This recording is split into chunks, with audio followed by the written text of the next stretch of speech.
Semalam, kedua-dua euro dan pound British terus meningkat berbanding dolar Amerika Syarikat. Kekurangan statistik penting dari kawasan euro dan UK menyebabkan pembeli menaikkan harga lebih tinggi sebagai sebahagian daripada pembetulan kenaikan harga yang dimulakan pada awal Oktober. Aset berisiko itu disokong oleh komen yang lebih dovish daripada yang dijangkakan daripada pegawai Fed. Menurut beberapa penggubal dasar, ancaman utama kepada ekonomi kini adalah hasil bond yang lebih tinggi berbanding inflasi. Mereka tidak melihat kemelesetan di masa hadapan dan mempersoalkan keperluan untuk kenaikan kadar faedah 25 mata asas lagi. Namun begitu, masih terlalu awal untuk bercakap tentang perubahan arah aliran kerana aliran menurun jangka sederhana kekal utuh. Kalender makroekonomi hari ini termasuk statistik tentang harga pengguna Jerman. Kadar inflasi di Jerman dijangka sebanyak 4.5% pada September 2023.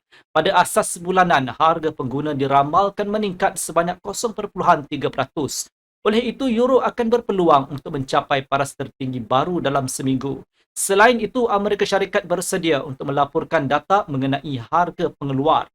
Pakar ekonomi meramalkan peningkatan 0.3% bulan ke bulan yang lebih sederhana dalam indeks harga pengeluar bagi September menandakan penyusutan daripada kenaikan 0.7% yang kuat pada bulan Ogos.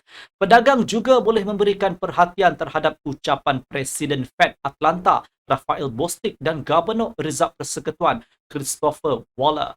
Tumpuan peserta pasaran akan tertumpu pada minit mesyuarat Fed.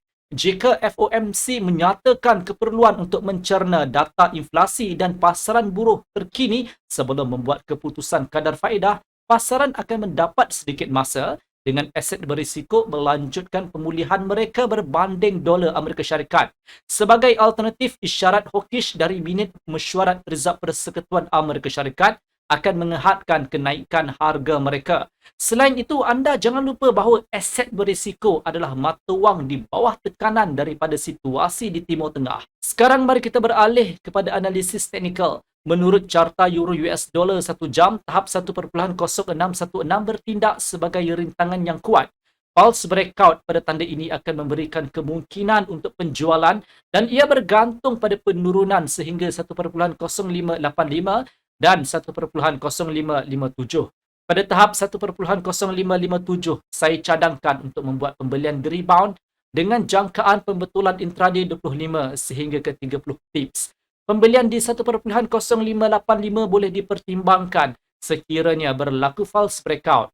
Jika harga menembusi 1.0616 dan bersatu di atasnya di tengah-tengah data yang lemah mengenai harga pengeluar Amerika Syarikat dan kenyataan dovish daripada pegawai Fed, jumlah pembelian akan meningkat dengan euro melonjak sehingga 1.0644 dan 1.0671. Pada tahap 1.0671, anda disyorkan untuk membuat penjualan di rebound dengan jangkaan pembetulan intraday 20 sehingga ke 25 pips. Penurunan di 1.0644 dan 1.0616 akan relevan hanya di false breakout. Bercakap tentang pound British, keadaannya adalah serupa. False breakout di 1.2303 akan mencipta isyarat jual. Lantas dengan itu, ia akan mengheret sterling sekurang-kurangnya sehingga ke 1.2256.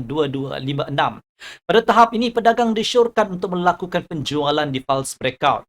Jika harga menembusi dan menetap di bawah 1.2256 di tengah-tengah statistik Amerika Syarikat yang optimis, mata wang British kemungkinan besar akan merosot sehingga 1.2213.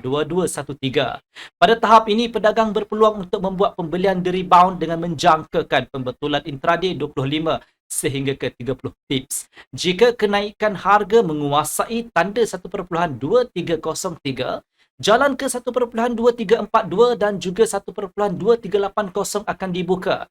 Pada tahap 1.2380 terdapat peluang untuk penjualan di rebound dan ia bergantung pada pembetulan intraday 25 sehingga ke 30 pips. Penjualan di 1.2342 dan 1.2303 boleh dipertimbangkan hanya di false breakout. Sekian video analisis dari saya Hafiz Omar dan semoga berjumpa lagi.